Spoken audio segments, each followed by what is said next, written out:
자, 이번엔 국민의힘 얘기로 계속 이어가 보겠습니다. 국회 상황도 함께 살펴볼 텐데요. 국민의힘의 이 노란봉투법 관련 필리버스터가 오늘 새벽에 이제 끝났습니다. 민주당이 8월 임시국회 소집 요구서를 제출을 하면서 내일이죠. 임시회의 첫 본회의에서 임시국회 첫 본회의에서 노란봉투법이 표결될 것으로 보입니다. 야당이 발의한 이 노란봉투법, 글쎄요, 8월에 남아있는 가장 큰 쟁점으로 지금 드러났죠?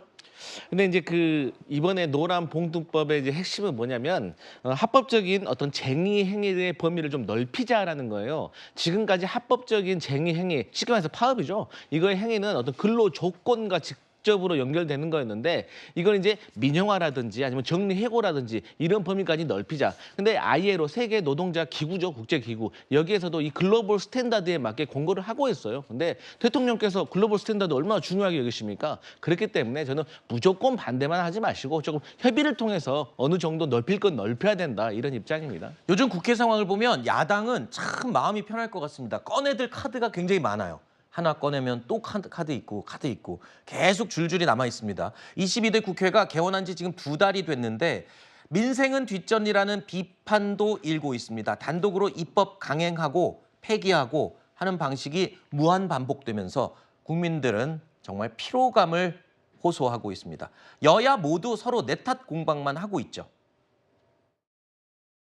하루는 탄핵, 하루는 특검을 외치며 정쟁에 여념없는 거대 야당이 민생과 무관한 악법을 줄줄이 밀어붙이며 폭주를 이어가고 있습니다.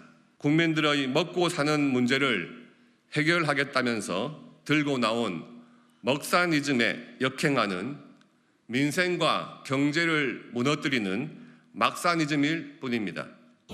대통령이 방송 장악에 정신 팔린 사이 국가 기강이 완전히 무너졌습니다. 만일 국가를 정상적으로 운영할 자신이 없으면 당장이라도 정권을 반납하십시오. 국민의 힘이 민생회복지원특별법에 아무 대안도 제시하지 않으면서 또다시 발목을 잡고 있습니다. 국회 2달 동안 여야가 합의해서 처리한 법안은 단 한 건도 없습니다.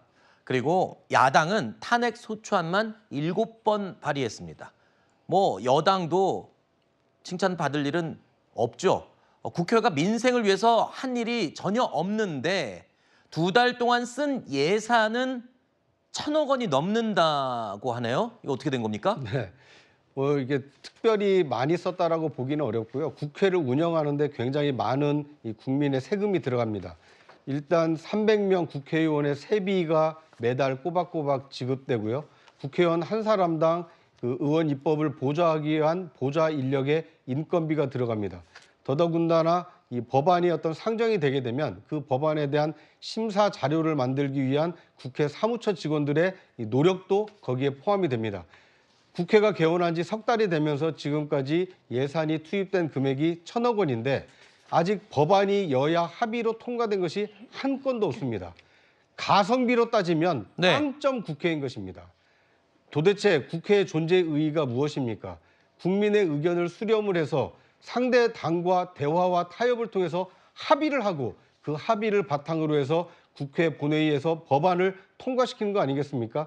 그런데 지금 다수 의석을 가지고 있는 거대 야당은 여당이 뭐라고 반대하든 일단 뭐라고 하든 일단 통과를 시키고 통과시킨 것이 그 대통령실로 가면 이 제의 요구를 하고 이런 것이 지금 반복되고 있습니다. 이 악순환의 고리를 어디서 어떻게 누가 끊느냐에 따라서 더 많은 국민들의 지지를 받을 수 있지 않을까 하는 생각이 듭니다.